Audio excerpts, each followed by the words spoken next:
మిత్రుడు కార్యనిర్వాహక అధ్యక్షుడు మహేష్ కుమార్ గౌడ్ గారు, స్థానిక శాసనసభ్యుడు మీ అభిమాన నాయకుడు వెడమ బొజ్జు గారు, ఈ కార్యక్రమానికి ముఖ్య అతిథులుగా విచ్చేసిన ఉప ముఖ్యమంత్రి వర్యులు శ్రీ బట్టి విక్రమార్క గారు, కోమటిరెడ్డి వెంకటరెడ్డి గారు, సీతక్క గారు, శ్రీధర్ బాబు గారు, కొండా సురేఖ గారు, తుమ్మల నాగేశ్వరరావు గారు, మధు యాస్కి గారు, మిగతా చాలామంది పెద్దలు, అదేవిధంగా శాసనసభ్యులు, శాసన మండలి సభ్యులు, వివిధ హోదాలలో పార్టీ నాయకత్వము, జిల్లా పార్టీ అధ్యక్షులు, మండల పార్టీ అధ్యక్షులు, గ్రామశాఖ అధ్యక్షులు, ప్రాణ సమానులైన పార్టీ కార్యకర్తలందరికీ కూడా హృదయపూర్వకంగా నమస్కారాలు. మిత్రులారా, ఆనాడు ఇక్కడే దళిత గిరిజన దండోర కార్యక్రమాన్ని తీసుకున్నప్పుడు పెద్దలు ప్రేమ్ సాగర్ రావు గారు బాధ్యతను తీసుకొని ఆనాడు ప్రభుత్వం నిర్బంధాలు కొనసాగిస్తుంటే, అడ్డంకులు సృష్టిస్తుంటే, ఏది ఏమైనా నలుమూలల నుంచి అడవి బిడ్డలు, ఆదివాసీలు ఇంద్రవల్లికి కదం దొక్కి ఆనాడు వేలాది మంది వచ్చి దళిత గిరిజన దండోరను ఆశీర్వదించి ఆగస్టు 9, 2021 నాడు కల్వకుంట్ల చంద్రశేఖరరావు మీద సమరశంఖం పూరించి ఈ తెలంగాణ గడ్డ మీద చంద్రశేఖరరావు కుటుంబాన్ని బొందబెడతామని చెప్పి ఆ అమరవీరుల స్తూపం సాక్షిగా ప్రతినబూని ఆ కార్యక్రమాన్ని డిసెంబర్ 3 నాడు పూర్తి చేసిండ్రు. మీకందరికీ మనస్ఫూర్తిగా ధన్యవాదాలు. మిత్రులారా, ఇక్కడ మట్టికి గొప్పతనం ఉన్నది, ఇక్కడి గాలిలో పౌరుషం ఉన్నది, ఇక్కడ తినే తిండిలో, వేసే అడుగులో పోరాట పటిమ ఉన్నది.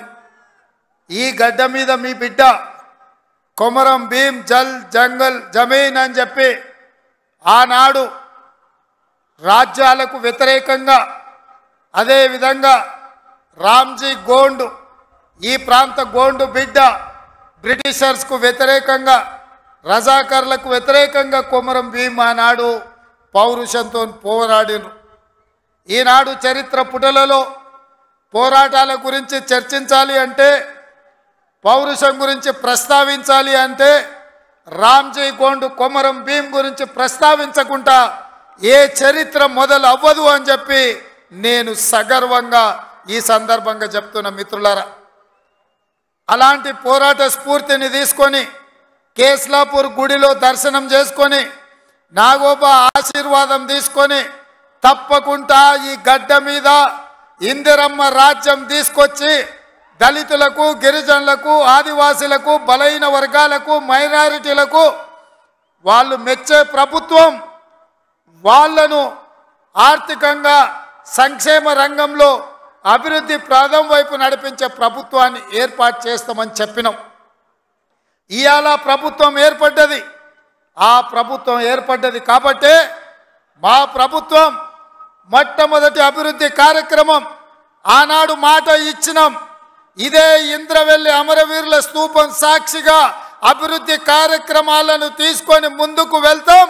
ఆదిలాబాదును దత్తత తీసుకుంటాం.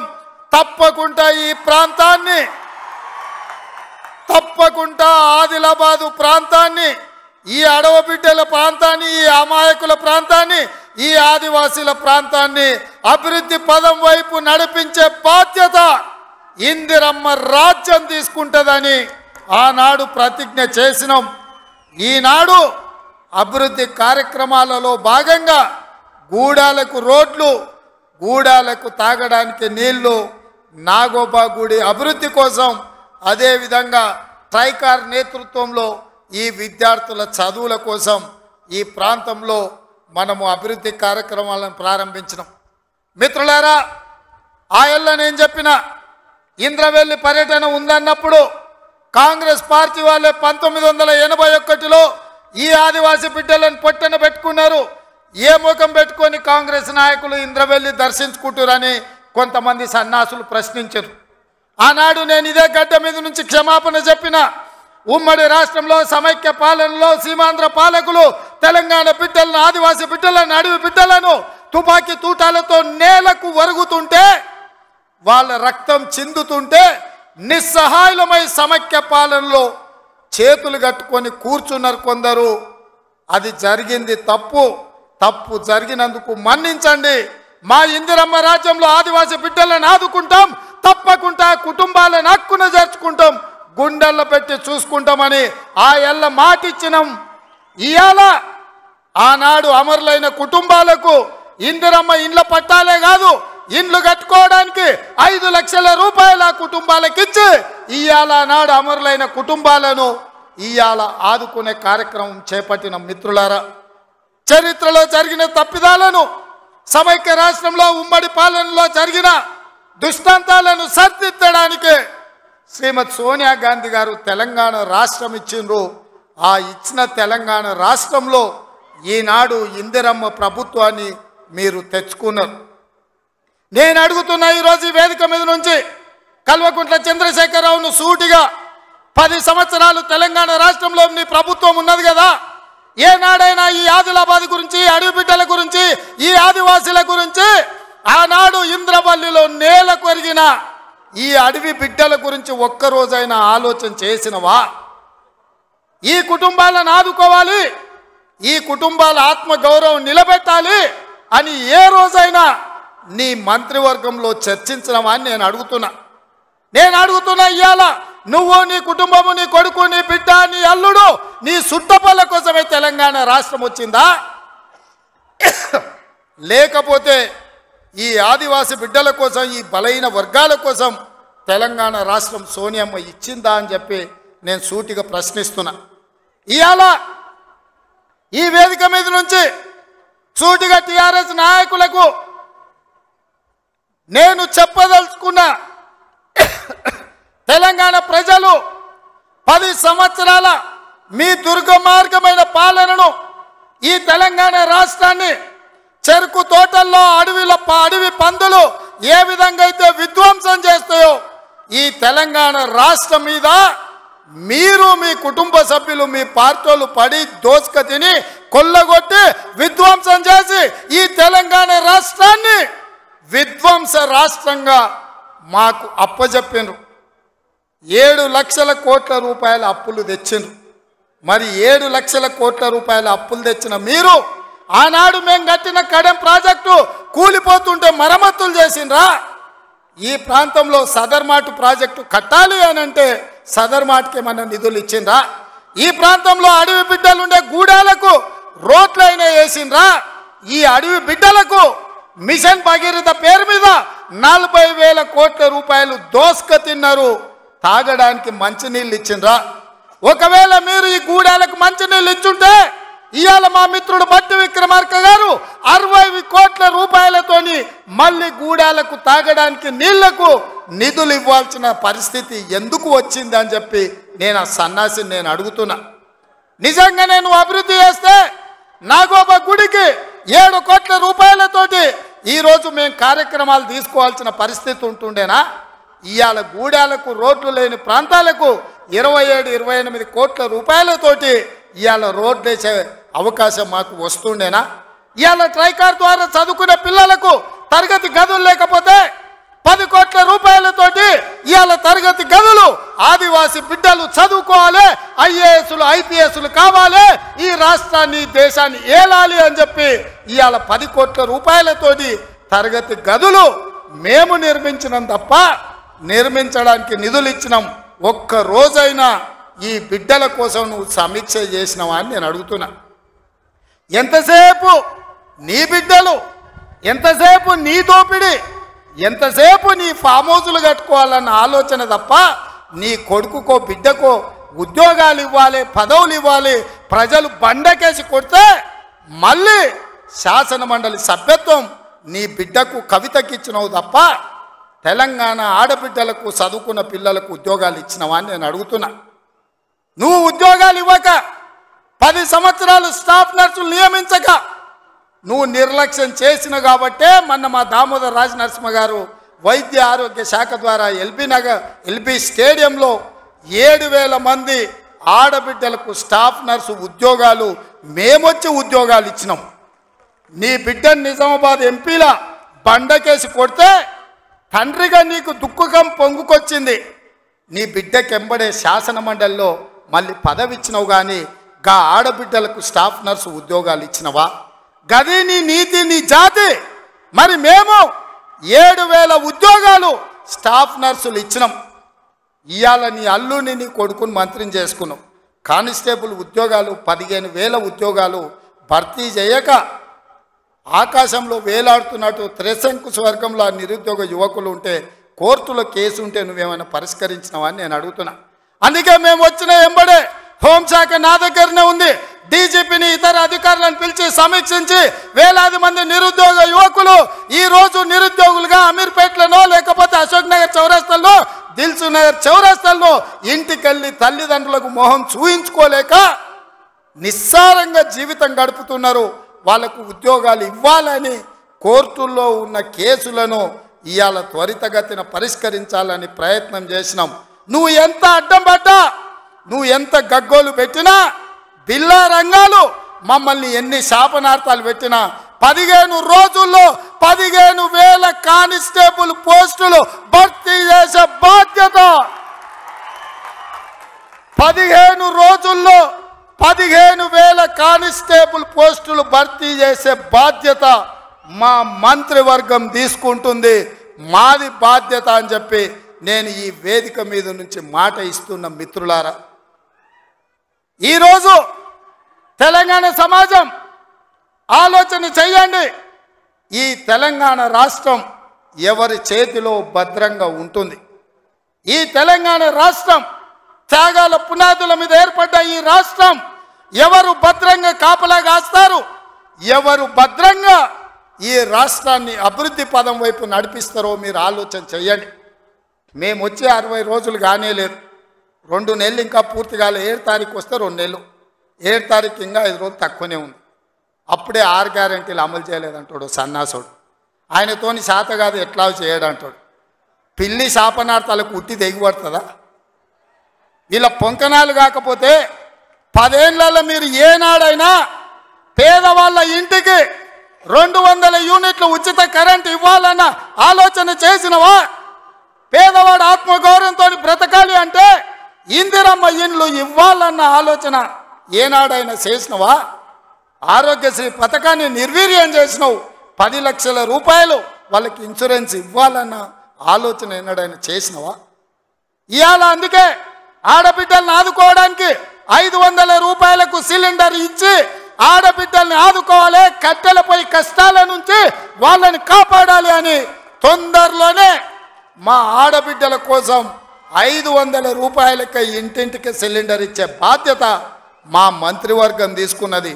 1,00,000 మంది ఆడబిడ్డలతోనే ప్రియాంక గాంధీ గారిని రప్పించి 1,00,000 మంది ఆడబిడ్డల సమక్షంలో సిలిండర్ 500 రూపాయల కార్యక్రమాన్ని తొందరలోనే మీ ప్రభుత్వం మన ప్రభుత్వం తీసుకోబోతుంది అని చెప్పి మా మిత్రులందరికీ నేను చెప్పదలుచుకున్నా. అదేవిధంగా మిత్రులారా, ఇంటికి ఉచిత కరెంటు 200 యూనిట్ల వరకు ఇస్తామని ఆనాడు చెప్పినాం.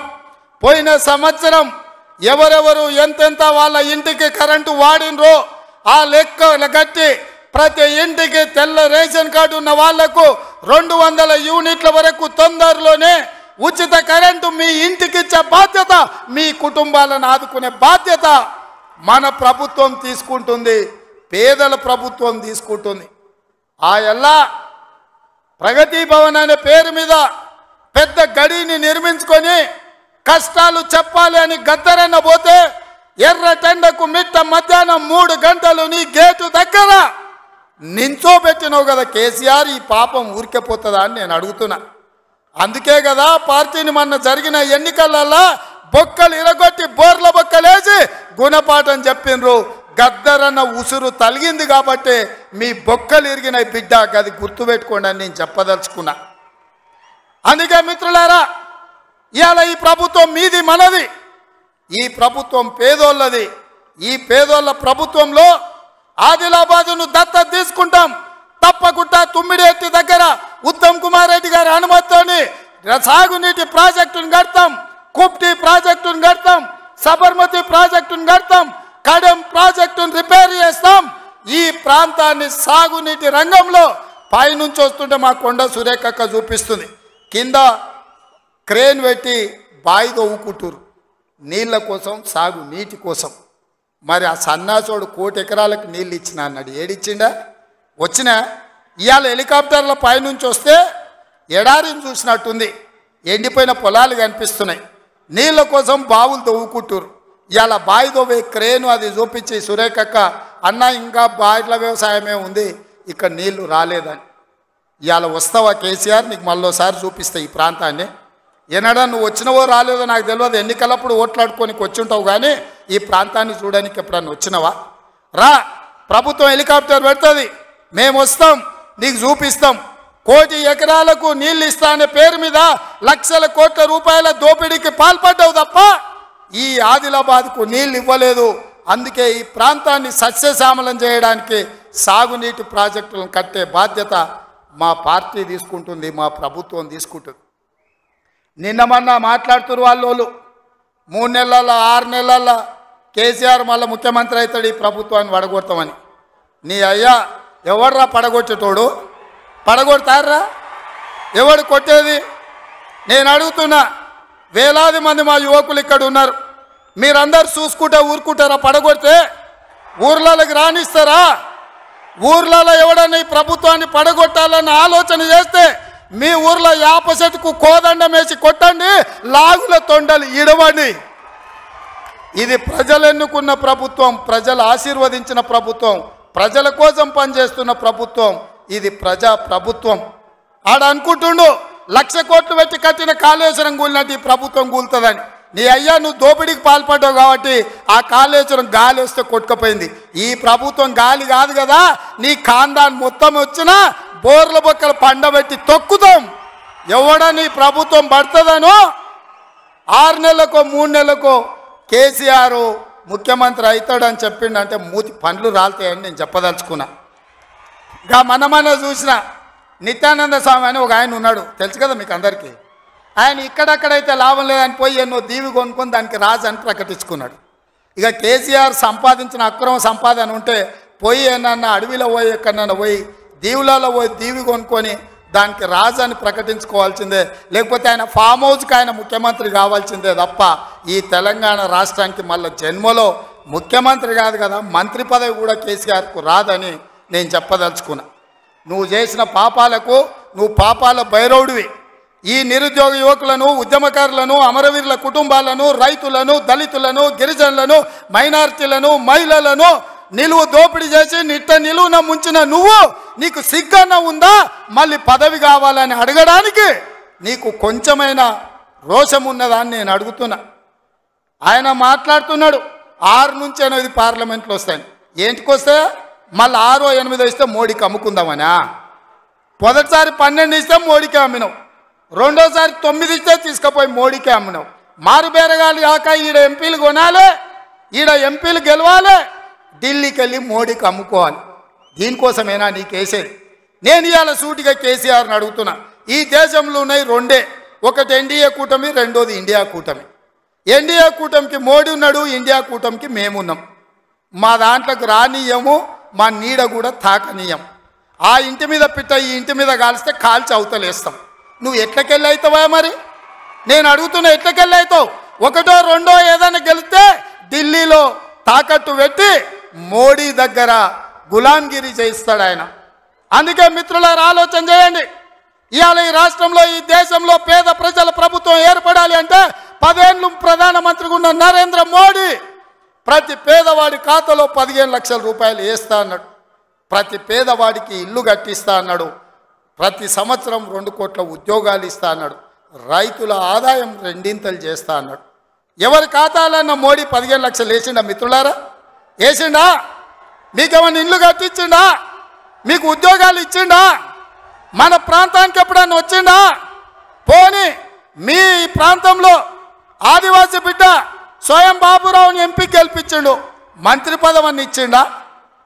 మరి ఏమి ఇయ్యనప్పుడు ఈ ప్రాంతంలో మోడీకి ఓటెందుకు వేయాలని నేను అడుగుతున్నా. మీరు ఆలోచన చేయండి. ఇవాళ మతం పేరు మీద ఒకడు, మద్యం పేరు మీద ఇంకొకడు రేపు ఎన్నికల్లో ఓట్లు అడగడానికి వస్తారు. ఇవాళ మతం ఒక రకం మత్తు అయితే మద్యం ఇంకొక రకం మత్తు. మోడీ కేడీ ఇద్దరు ఒక్కటయ్యి కాంగ్రెస్ను అడ్డుకోవాలని చూస్తున్నారు. అందుకే మిత్రులారా, ఆదిలాబాద్ను దత్తత తీసుకునే బాధ్యత మాది, మా ప్రభుత్వంది. మీకు యూనివర్సిటీ ఇచ్చే బాధ్యత మాది, మా ప్రభుత్వంది. మీకు తప్పకుండా తుమ్మిడేట్టు ప్రాజెక్టును కట్టే బాధ్యత మాది, మా ప్రభుత్వంది. తప్పకుండా సదర్మాట్ పూర్తి చేసే బాధ్యత మాది, మా ప్రభుత్వంది. కుప్తి ప్రాజెక్టును పూర్తి చేసే బాధ్యత మాది, మా ప్రభుత్వంది. కడెం ప్రాజెక్టును మరమ్మతులు చేసే బాధ్యత మాది, మా ప్రభుత్వంది. తండాలలో, గూడాలలో, మారుమూల పల్లెల్లో ప్రతి తండాకు గూడానికి రోడ్లు వేసే బాధ్యత మాది. తాగునీళ్ళు ఇచ్చే బాధ్యత మాది. పేదోళ్ళ పిల్లలకు చదువుకోవడానికి పాఠశాలలు ఏర్పాటు చేసే బాధ్యత మాది.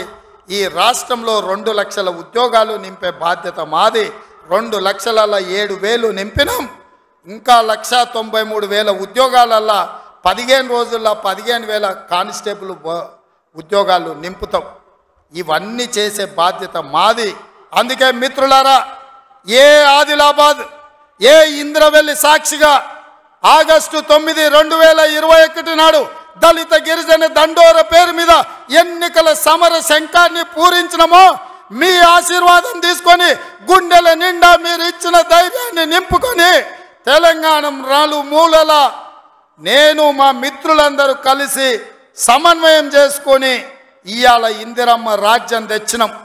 అదేవిధంగా ఇవాళ మళ్ళీ రాబోయే లోక్సభ ఎన్నికల్లో ఈ దేశానికి రాహుల్ గాంధీ గారు ప్రధానమంత్రిగా చెయ్యాలి అంటే కన్యాకుమారి నుంచి కశ్మీర్ వరకు 150 రోజులు 4,000 కిలోమీటర్లు మండు టెండల్లో, మంచు కొండల్లో నిర్విరామంగా పాదయాత్ర చేసిండు.